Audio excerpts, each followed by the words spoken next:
Tetapi ketika Ahmad bin Abi Du'ad Al-Mu'tazili, yang sebelumnya Wasil bin Ata, Ra'sul Mu'tazilah, orang pertama mendirikan Mu'tazilah, walaupun gurunya Al-Hasan Al-Basri, Ra'su Ahli Sunnati bil Basrah, tetapi bergurunya dia ke Hasan Basri, tidak otomatis dia sama keyakinan dengan Al-Hasan Al-Basri. Al-Hasan Al-Basri gurunya, tapi dia menyimpang dari ajaran gurunya.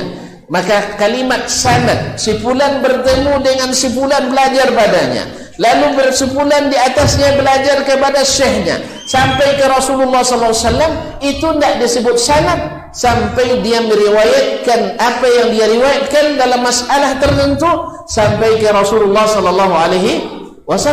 Orang sekarang nak menyesatkan orang yang mengatakan, misalnya Ahmad bin Abi Du'ad bertemu dengan Ahmad bin Hanbal, pernah duduk misalnya di majelisnya, lalu dikatakan Ahmad bertemu dengan Asy-Syafi'i, Syafi'i bertemu dengan Malik, Malik bertemu dengan Nafi', saling menjadi guru dan murid sampai ke Abdullah bin Umar, sampai ke Nabi SAW.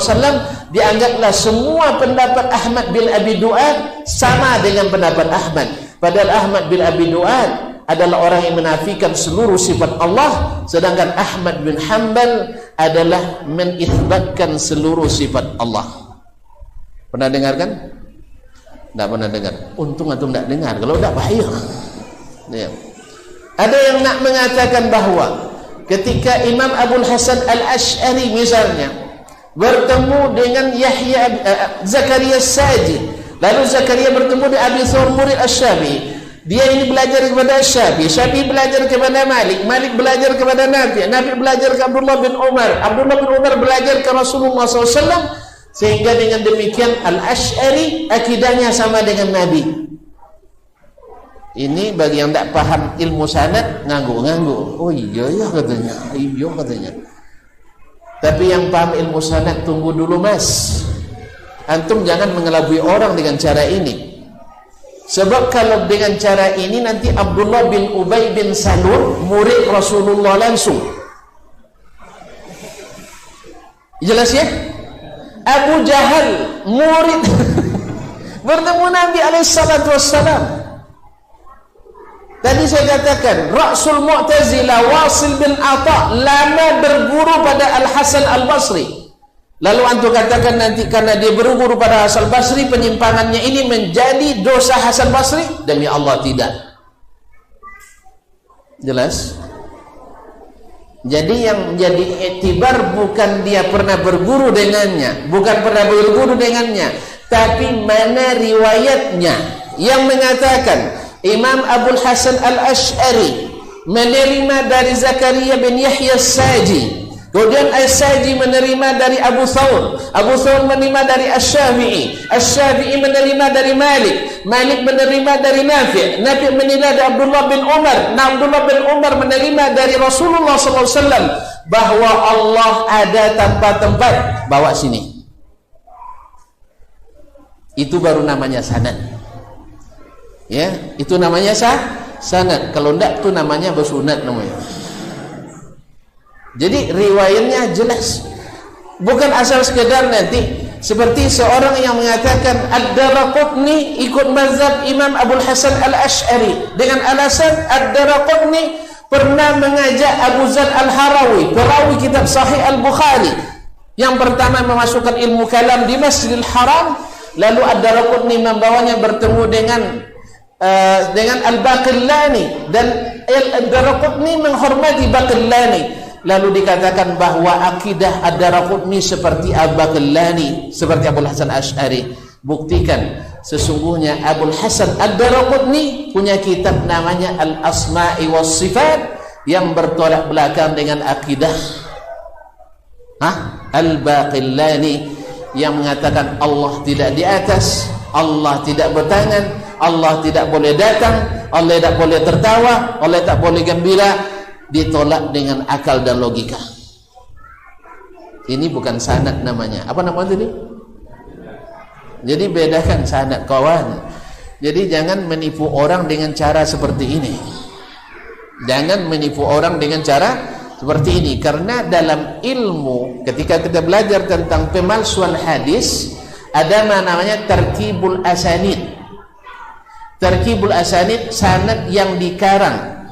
Ya memang dia rawi ini bertemu dengan ustadznya ini, dia belajar padanya, kemudian ini bertemu dengan ini sampai ke Rasulullah SAW. Benar, cuman yang hadis ini tidak pernah didengarnya dari syekhnya, tapi tiba-tiba perawi belakangan masukkan hadis itu bagian dari riwayat syekh ini.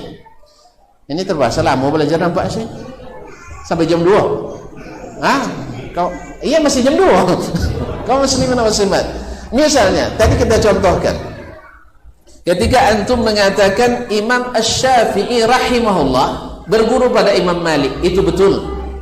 Malik berguru pada Nafi', itu benar. Nafi' berguru pada Abdullah bin Umar, itu sahih. Abdullah bin Umar berguru nama Nabi, itu benar. Jelas? Tetapi ketika ada yang memasukkan hadis yang bukan hadis Imam Asy-Syafi'i, lalu dimasukkan di karang sanadnya, qala Asy-Syafi'i akhbarana Malik, Imam Malik berkata, qala akhbarana Nafi', Nafi' berkata kepada Imam Malik, telah menyampaikan hadis kepada kami Nafi'. Nafi' lalu mengatakan, sami'tu Abdullah bin Umar yaqul, saya mendengar Abdullah bin Umar berkata, qala sami'tu Nabiya sallallahu alaihi wasallam, saya mendengar Rasulullah SAW bersabda, innallaha mawjudun bila makan, Allah tidak ada tempat-tempat. Kalau sempat ini dimasukkan dalam riwayat ini, lalu kita cari dalam kitab Syafi'i tak ketemu, dicari dalam kitab Malik tak ketemu, dicari kepada murid-murid Nafi' semuanya tak ketemu, antum telah memasukkan riwayat atas nama Imam Asy-Syafi'i. Apalagi dalam masalah akidah. Maka hati-hati dengan modus seperti ini. Karena hari ini karena tren-tren sanad, akhirnya disebutkan ini bertemu ini, bertemu ini, bertemu ini, bertemu ini. Berapa banyak rawi bertemu dengan rawi pendusta, tapi dia tidak riwayatkan daripadanya. Jelas? Kita pasuk ngaji sanad nampak baliknya. Terus ngaji sanad, kalau tak kicu di nantarang. Ini kebanyakan memang tak paham, walaupun sudah punya label kadang-kadang anggota majelis titik-titik. Tapi dalam bab ini banyak yang masih blank, sehingga bisa dikicuh dengan barangnya terang tapi tak kicuh juga. Apa pasarnya? Hidup lampu tapi biasa jalan kolam-kolam.